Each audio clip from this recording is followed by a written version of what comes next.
Yeah, it was a good game for us. I think a good win, very important. We know how tough this competition can be. You make a mistake and you're out. So we tried to play simple, not to make mistakes, to control the possession as we always do, and to create chances and score goals. And it was a very good game for us. It's not finished yet, but it's a good win. We didn't realise you were quite so deadly with your head. Well, I'm not. I try to practice a lot, especially now with Ruben.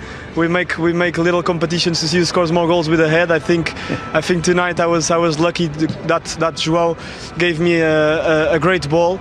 Yes, I'm happy to have scored and to have helped the team. Yeah, João Cancelo, he causes trouble with those crosses. He was popping up all over the place. Martin Keown in commentary said his passes are like he uses a golf club. Yeah, he's an amazing player. I played with him 7 years when I was at Benfica. We're from the same generation. I know him very well, so the connection is good as well. He knows my timing. I know how good he is on these kind of balls. So yeah, it was a very good goal, and his passing qualities, and overall as a player, he's been doing a great season, and I'm very happy for him.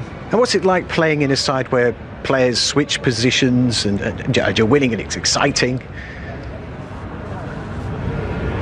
Well, it's very good. It's been my fourth season here at Mancity. It's a great squad, a great staff, and it's a pleasure to play with these guys. So far this season, it has been a good season for us, but we need to keep going because we're just halfway through. It feels a little bit like Manchester City have created a machine and you can change the parts without changing the performance. I think it's always been like this for the past 4 seasons.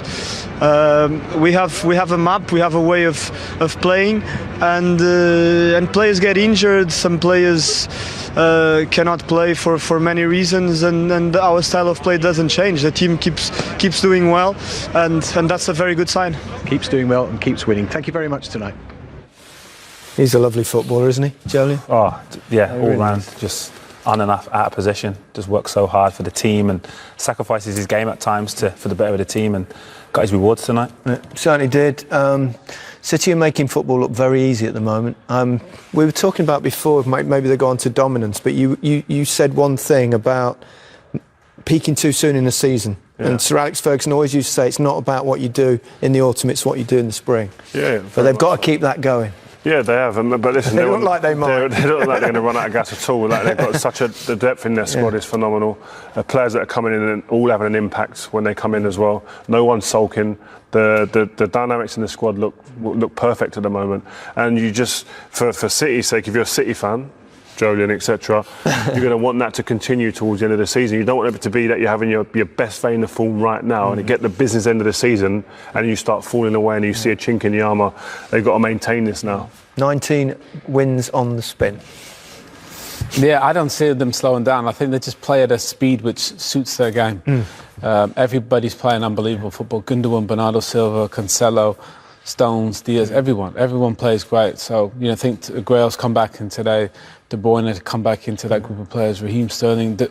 Even if one of them has an off day, which they don't really, there's another 7 or 8 unbelievable. And even if they got 3 or 4 injuries. Yeah, I don't think it hurt them, honestly. I think the speed at which they're playing the game, I don't think they're going to fatigue. I think in the past, when they tried to compete with Liverpool with those transitions in Tottenham, I don't see that this year. I think they got it sussed in terms of playing at their speed. I think that the system that they play and the philosophy that's been implemented, that overrides any impact of any individual in this team, and that shows you in. Funny enough, that leads me to a question I was going to say, because we saw the impact obviously of Van Dijk. They've lost him at Liverpool, and if you took Vardy out of Leicester or 1 or 2 of the other sides, or if you lost one player, because everyone said but if they lose De Bruyne, and then they did, and it didn't seem to make any difference. Possibly Cancelo.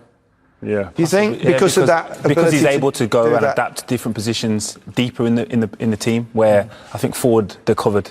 Like Phil Foden comes in, Gundogan, Kevin De Bruyne, Aguero, but it's that one role in that team. I think it's so important. Maybe a chink. And he made both goals, assisted both goals. Let's have a look at the second one in the second half that you would think kills off the tie largely. Yeah, it was. And he kept popping up in this position all game, really, and it's that inside left position high. This is the left back, by the way, playing inside the pitch. almost an identical pass to the one in the first half to the same player.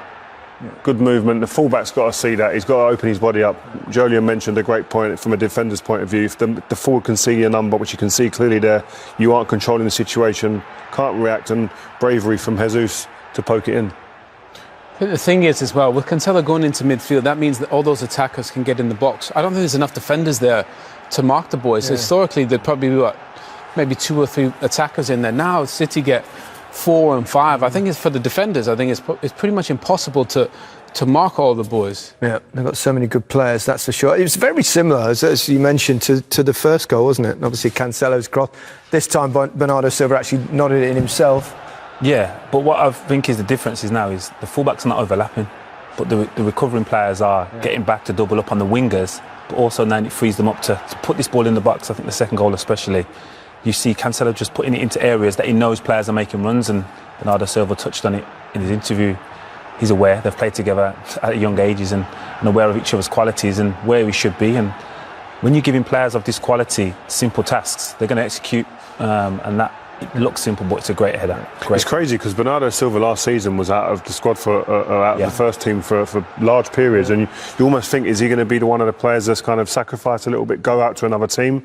It's funny how that happens. John Stone's similar in many ways. He keeps players engaged. Yeah. From the outside, everyone seems like it's fragmented maybe, and there is this player, he's surplus to requirements, but then all of a sudden something happens and he gets the players re-engaged again, and then they're back in and they're flying, and it's obviously something that he's doing as a manager. That tactile, he must have that.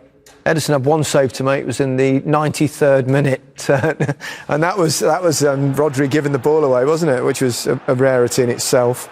Yeah, they're probably just, if anything, they're probably just too comfortable. This might have been their only shot on target, Gary. I mean, it was so one-sided, but straight at Ederson. And the thing is, as well, this is what we saw maybe in the past, making mistakes in moments like that.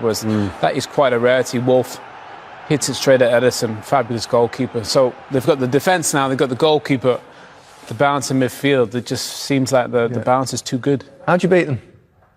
Probably shouldn't ask you, should I? You're not going to give it away, even if you thought it. No, to be fair, what I think, we touched on it before, you have to be more adventurous with your attack and sacrifice players and leave them up front, and most likely you're going to concede. You have to be pretty aware of that, but then you have to say, you know what, I'm going to sacrifice 2 players, half the field, and make City defend in wider areas, and it's easier said than done. Which is the team most likely to beat them? You think maybe? I think Bayern have got the experience and the quality, but I think Paris Saint-Germain as well. Yeah. In like that, what Johnny's talking about there, in having your 2 wide players or your 2 strikers cheating and saying to Man City, are you going to commit? Not cheating, is it? It's never quite like that. A little bit. It's playing chess, asking the question. Tactical. Will you stay